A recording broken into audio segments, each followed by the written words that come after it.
welcome to Great British Ghosts. Today we're in the West Midlands. Later on I'll be visiting a haunted, moated manor house in West Bromwich. But first of all, I'm at the famous Four Crosses Inn in Cannock. Now, when this was built 400 years ago, it was a quiet little village. Well, as you can hear, things have changed a bit since then. The Four Crosses is a 17th century coaching inn built with reclaimed ship's timbers. It's situated on a busy main road, which dates back to Roman times and has had dozens of reports of ghostly apparitions, poltergeists and other phenomena over the years. Chris Arnold, a local paranormal investigator, agreed to take me on a tour.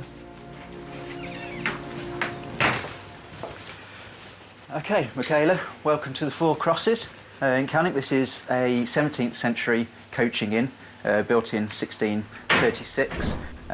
Coaching inns were very important that day and age. Our modern day equivalent is motorway services. So it's where coaches would have stopped, the horses would have been fed and watered, the driver might have had a pint of ale to sustain him on his journey, and then they'd have been off again.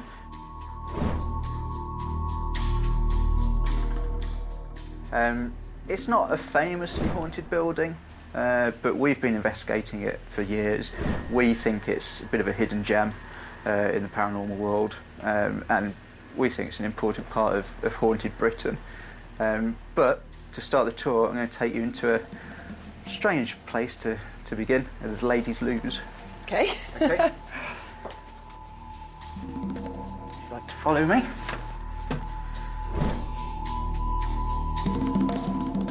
As you can see, I'm bringing you into the cubicle. Strange story from a few years ago, about 5 years ago. The landlady opened up first thing in the morning, came into the toilets to check everything was OK, and found two crossed carnations on the toilet seat. Now, there were carnations in the window, but there were two crossed carnations. She thought it a little bit strange, but didn't think too much of it. Went out into the bar area, was doing something behind the bar, looked back at the toilet door, where she just walked through. A big, heavy candelabra that's usually by the fireplace was now stood right in the middle of the doorway. She couldn't have possibly missed it coming out of the toilets because she'd have walked straight into it. And it did shake her up a bit because it's pretty much unexplained.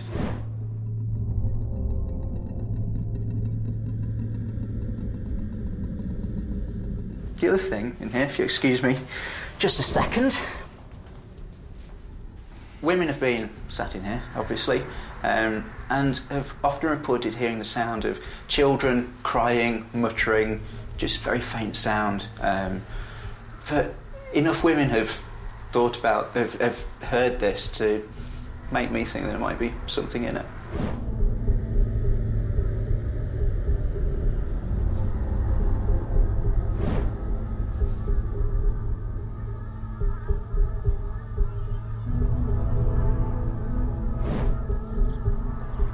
Flamboyant local psychic mystic Ed Ward is very familiar with the ghosts of the Four Crosses and agreed to come down and tell me about them.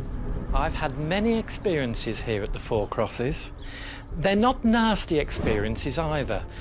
For people that come here and think, oh, I've gone into the ladies' toilet and I've heard banging of doors and things, don't be afraid by it. In fact, it's quite romantic. You hear things on the stairs, you hear things about dogs, and you can feel cold drafts around you as well. But they're spirits that don't do any harm.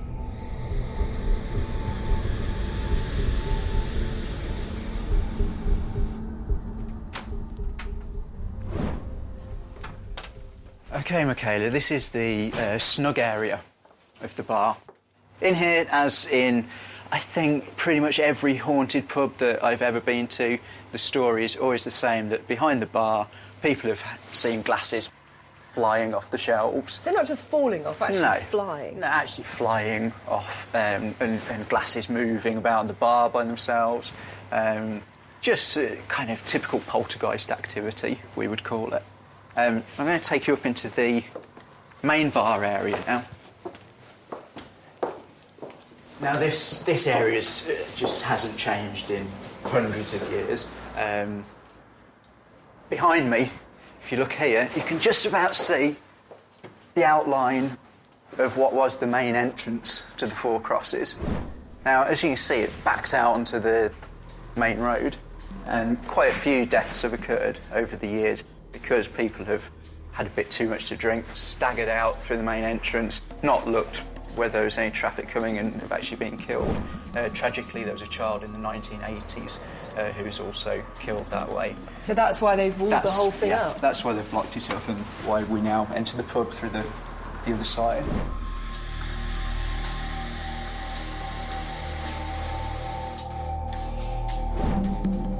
One of the more persuasive stories that I've heard in here goes back about 10 years. Over in this area, there was a member of staff just clearing up during the day.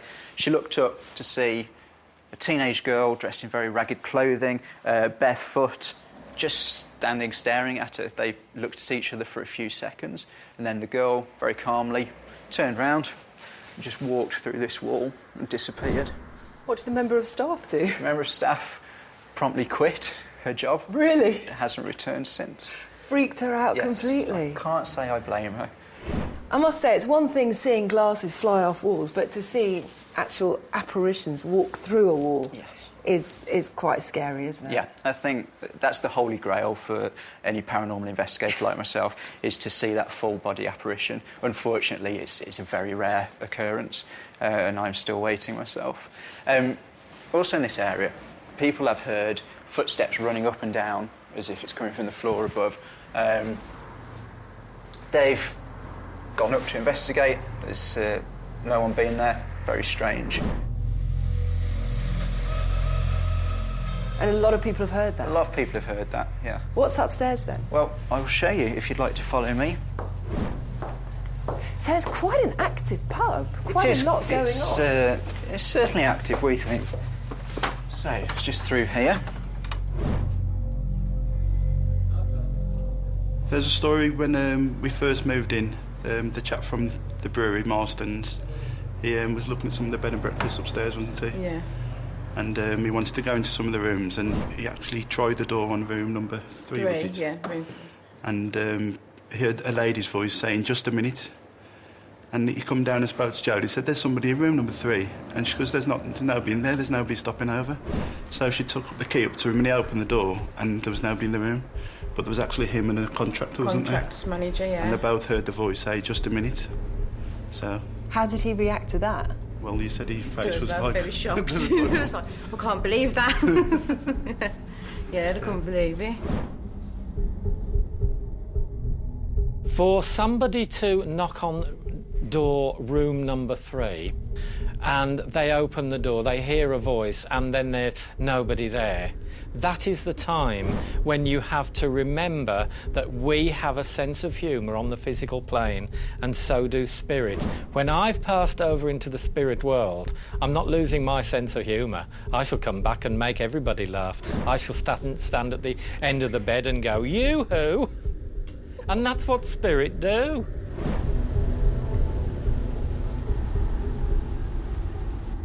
So I'm going to take you up into the attic.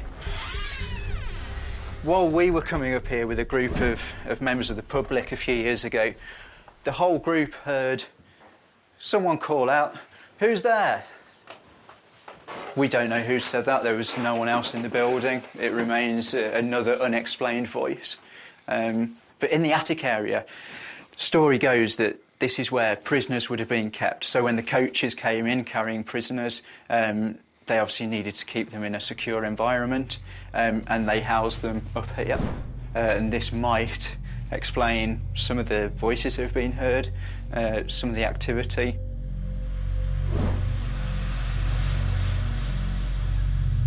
Obviously, prisoners would have been in a tormented state of mind.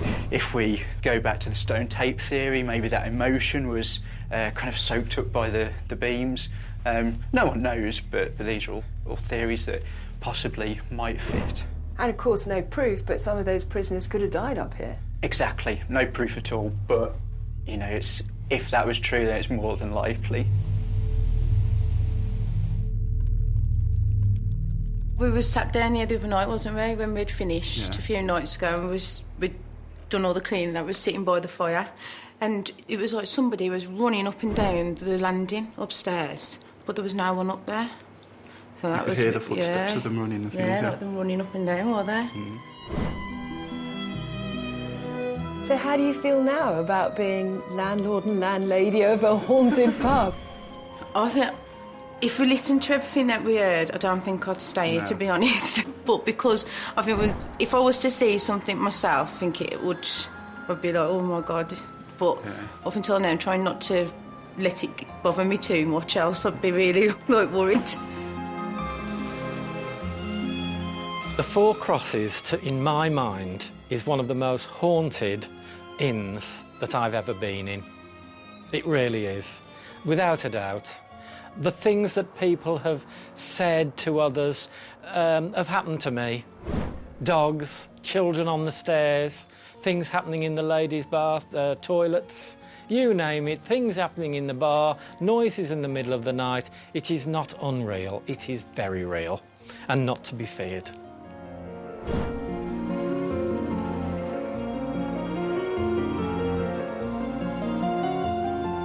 So the Four Crosses Inn looks fairly normal from the outside, but go inside, hear about the hauntings, the history, add a touch of flamboyance, and you get some great ghost stories.